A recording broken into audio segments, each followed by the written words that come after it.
Machili, mambo vipi? Bwana poa, niambie ndugu yangu. Fresh. Bwana, tuzungumzie swala zima la AFCON ambayo inaendelea hivi sasa. Vile tutazungumzia swala zima la usajili wa ndani ya Dar es Salaam Africans na yanaojili na kuendelea ndani ya Yanga pamoja na wachezaji wake waliokuwa ndani ya AFCON, wote wanaonekana wako moto sana. Bwana, mzungumzie kwanza, kitu cha kwanza mzungumzie Djigui Diarra ambaye anafanya save ya dakika za jioni kabisa akiwa na timu yake ya taifa ya Mali pamoja na Prince Mpumelelo Dube. Kwanza tumshukuru Mwenyezi Mungu, lakini yote kwa yote nimefuatilia michezo ya Mali na nimemwona Djigui Diarra. Hayo ndio mafanikio ya klabu kubwa barani Afrika. Unapozungumzia Dar es Salaam Africans unazungumzia klabu kubwa sana barani Afrika. Ni klabu ambayo inaenda kuchukua vipaji vya watu ambavyo havionekani, then anakuja kuvionyesha katika jamii kwamba hiki kilikuwa kimejificha na sasa tunakifanya kinakuwa dhahiri.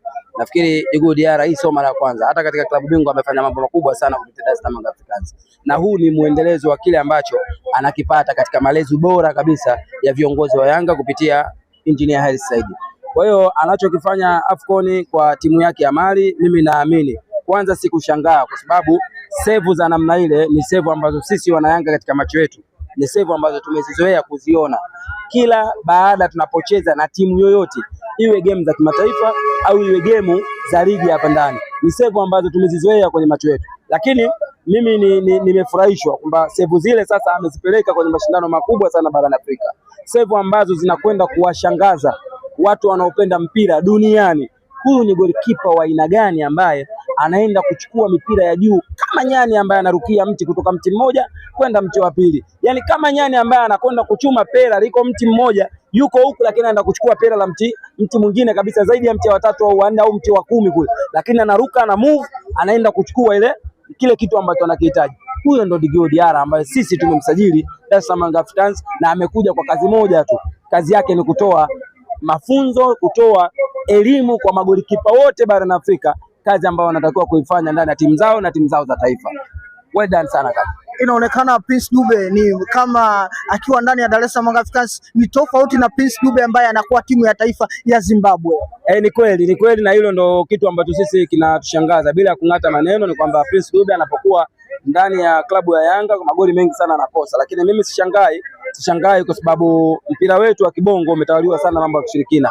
Sishangai kuona mchezaji msimu uliopita anakuwa namba 2 katika ufungaji, yani ukimchukua Chazian Hawa anafunga goli 13.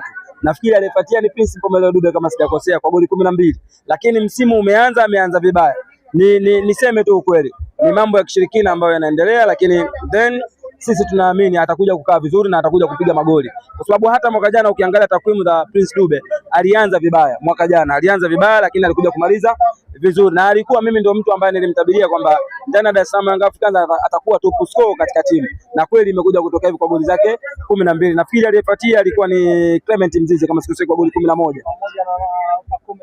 11, kwa goli zake 8 kama sikosei au 10 naye 11 naye.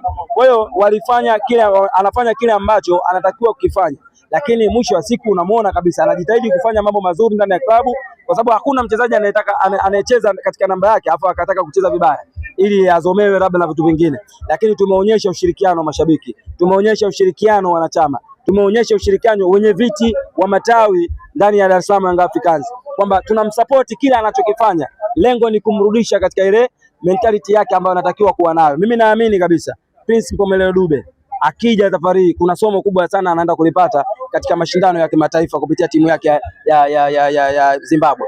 Anakuja kutuonyesha kitu kikubwa na atakuja kuendeleza muendelezo wake ule ambao sisi tumeuzoea. Hatujawahi kumuona Prince Dube anakuja kucheza mchezo yani mpira mbovu kama anaocheza kipindi hiki, lakini naamini kabisa kule anachoenda kufanya atapitia nyumbani kwao. Wale wote ambao wamemroga yule bwana mdogo atapitia kwenye makanisa, kwenye misikiti, kwenye madua mbalimbali. Akija hapa atafanya vizuri, na naamini kabisa atakuja kuinyanyua Dar es Salaam Africans na atakuwa top scorer wa ligi. Niamini mimi. Machili, kuna swala nataka tulizungumzie kidogo. Imeonekana mashabiki wa Dar es Salaam Africans na wanachama kutoka kwenye matawi mbalimbali wakiwalalamikia nyinyi mnaojiita Yanga Influencer kukaa pale juu pale kuyakimbia na kuyakwepa matawi yenu, ni kwa sababu tu ya kuangalia labda ni maslahi ambayo yanapatikana kutoka pale klabuni kuwa karibu na viongozi. Hii inasababishwa na nyinyi na nini kutoka kwenu nyinyi kukimbilia pale juu na kuyaacha matawi yenu huku chini? Mimi ngoja nikwambie kitu kimoja. Unapozungumzia magrupu mimi naweza nikasema yote yanaisaidia klabu ya Yanga.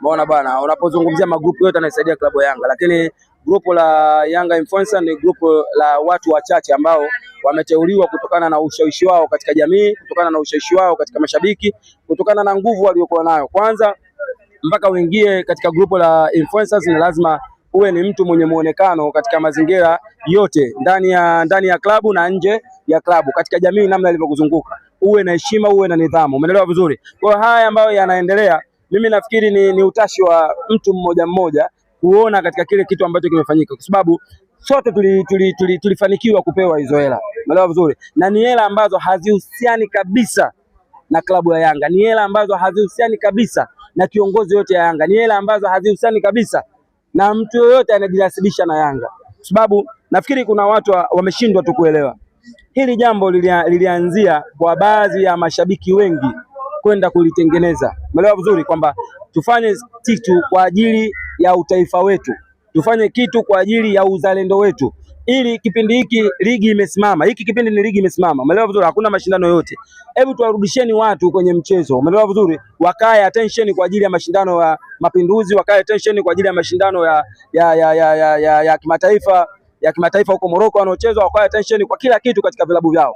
Tunafanya nini? Tukakubaliana kwa pamoja mashabiki tutengeneze dabi ya mashabiki. Umeelewa vizuri? Ubaya ulipokuja ni kwamba mazingira tu yaliokuja kuingiliwa labda na wasemaji, nafikiri ndio yamekuja kutengeneza mazingira ambayo sio rafiki, lakini kama tungebakia nalo sisi wenyewe huku tusingefika, kwa sababu tungekuwa tumelihendo wenyewe na tumetengeneza wenyewe. Kwa hiyo kitu ambacho kimekuja kutokea mwisho wa siku ni haya mazingira ambayo unayaona. Mimi nimesikia tu, nilijaribu kuangalia watu wawili watatu mazingira waliokuwa wanazungumza, nikiwa kama mwenyekiti wa tawi la Yanga wakati wa mzunguko Konga Mazizini. Sijafurahishwa na hili jambo. Niseme tu kweli, mimi kama Machili Yanga wa tawi la wakali wa mzunguko Konga Mazizini sijafurahishwa, kwa sababu sijapenda mtu anazungumza jambo alafu anahitaja na taasisi au unamtaja Engineer Harris. Kitendo cha kumtaja Engineer Harris maana yake ni kwamba unakwenda kuigusa taasisi nzima ya klabu ya Yanga, kitu ambacho sio poa, kwa sababu pesa ilitolewa pesa kwa ajili ya watu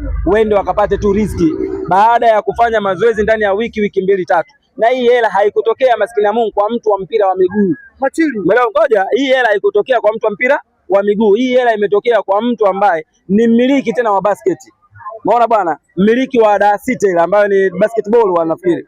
Yeye alijitolea tena baada ya kutukuta Kenais tunafanya mazoezi mashabiki. Akasema mimi nimependa hili. Sawa? Nitaweka kiasi fulani cha pesa ili mpate hela nini ya maji ya kunywa. Lakini kinachoniuma mimi ni pale matawi, sawa, au mashabiki wengine wa magrupu mengine unasibisha hili jambo na Dar es Salaam Young Africans. Hii pesa jamani haikutolewa na uongozi wa Yanga.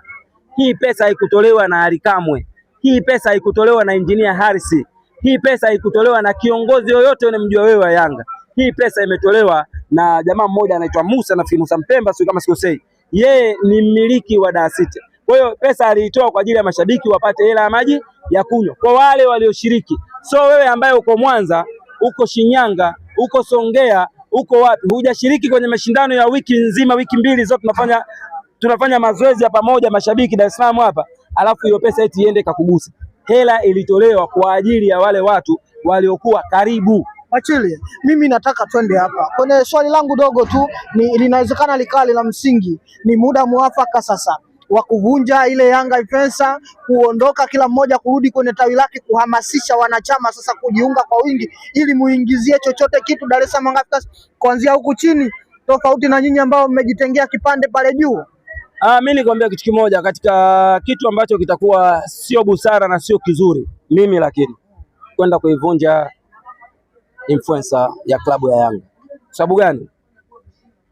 Ile influencer ni watu wachache, lakini chini mnapoteza watu huku. Ngoja nikwambie kitu kimoja, kwa maslahi mapana ya klabu ya Yanga, sawa, mimi sitopenda kuiona, sawa, au kuwaona mashabiki wa chini, sawa, mashabiki wa chini tunakwenda kuwapoteza kama ulivyoniuliza. Sitopenda kuona hilo, kwa sababu sisi sote tunapambana ili hawa ambao hawana kadi wapate kadi, ambao hawalipi kadi walipie ada zao. Umeelewa vizuri? Kwa hiyo sitopenda kwanza hilo kuliona, ila nilikuwa nataka nizungumzie tu kwa influencer. influencer kwenda kuivunja, kama inavunjwa ni maamuzi yatakayotolewa na klabu. Mimi nitafurahishwa, tuseme nitaunga mkono. Sitofurahishwa kama ilivyotokea, lakini nitaunga mkono kwa sababu klabu itakuwa imeamua. Lakini tukubali tukatae, vijana wa Dar es Salaam Young Africans kupitia grupu la influencer wanafanya kazi kubwa sana bro. Mimi nikwambie tu kweli, wanafanya kazi kubwa sana kupushi baadhi ya vitu. Yani hata kama tutatolewa au tutavunjwa group, niseme tu kweli, hata kama tutavunjwa, kwa sababu sisi ni wazalendo wa timu yetu, sisi tunaipenda timu yetu, bado tutabakia pale pale, tutaendelea kupushi timu. Umeelewa vizuri? Naamini kabisa kama kuna mashabiki ambao wanaumia juani, wanaumia kwa ajili ya klabu, ni mashabiki wa Dar es Salaam Young Africans kupitia group la influencers. Wanaumia sana. Mimi nikwambia wanafanya kazi ngumu mno, kuna kazi nyingine za hatari, lakini bado wanadiriki kuzifanya na bado wanapigiwa simu sometimes. Mimi yani ukiwafuata katika mashabiki ambao tayari wameshawahi kupigiwa simu za vitisho kutoka kwenye upande wa mashabiki wengine kipindi kile ya hatuchezi. Umeelewa vizuri? Mimi ni mmoja wapo na nilipigiwa hizo simu, lakini sikuogopa na bado tulisimama kwenye msimamo kwamba hatuchezi. Kwa hiyo hawa ni watu ambao wanapush agenda za klabu zile ambazo zinahitaji kufika kwa haraka kwa mashabiki na wanachama na kwenye magrupu mengine. Ni watu ambao ni muhimu sana, wanahitajika sana kuendelea kuwepo. Ila tu kwa wale ambao wameikosea sasa, shida sio kuivunja influencer ya klabu. Shida ni kuwaondoa wale wote waliokosa maadili na nidhamu ambayo wameenda leo kuleta mtafaruku wa jambo hili. Umeelewa vizuri? Wale wote ambao wanazungumzwa na wale wote ambao wanazungumza hilo jambo. Mimi nafikiri ni watu ambao wanatakiwa waipishe influencer ili influencer iendelee. Uongozi upo. Tukaweza tukapiga kura, tukachagua viongozi wengine, tukabaki kwa mustakabali mwingine, na tukaandaa tena mabadiliko ya katiba, tukatengeneza katiba zingine ambazo zitatuongoza na kufika sehemu nyingine. Mimi naamini iwe hivyo, lakini kulivunja grupu ni kukosa wahamasishaji wale ambao wana nguvu katika mitandao, wana nguvu kwenye media, wana nguvu sehemu yote, na wanajua kuzungumza nini tuzungumze, nini tusizungumze. Mimi naamini lingeendelea kuwepo. Machili, mimi nikutakia siku njema.